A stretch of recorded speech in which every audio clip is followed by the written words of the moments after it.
Walter Gordon's legacy started on that football field at Cal when he became the first black football player at Cal. This is all collegiately. Everything about Walter Gordon's time at Cal was something that it's like, are you kidding? This really happened? When they would go on a road trip, Walter could not stay with the team. He had to stay in a separate hotel. He was a celebrity.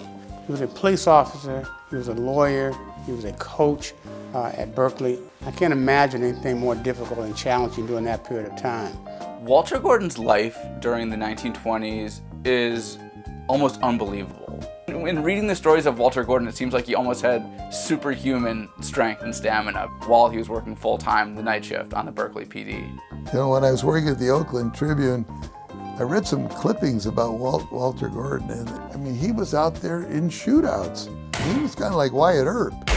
I mean, he's firing away and people are firing away back at him because he didn't flinch from trouble. You know, he protected the streets of Berkeley. So he goes on and opens a practice to help black folks and indigenous people in the Berkeley, Oakland community. And he was also a police officer.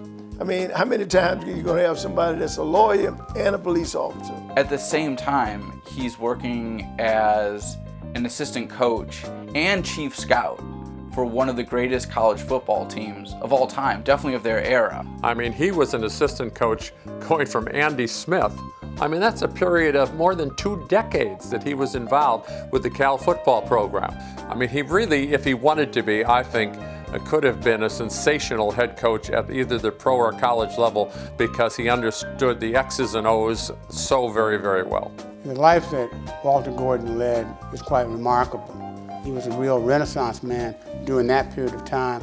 We were not very many African Americans who had this kind of leadership role and had this remarkable different level of skills. Paul Robeson is about the only person I could think of. And the way I think about Walter Gordon, he was Paul Robeson before Paul Robeson was Paul Robeson. Here's a guy that becomes All-American, and these parallels with Paul Robeson are just striking. And they call Paul Robeson a Renaissance guy, and I think you could put Walter Gordon in that same category.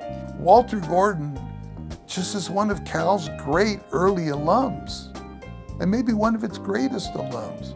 When I think of Walter Gordon, I think of Jackie Robinson. I think Walter Gordon was the Jackie Robinson tenfold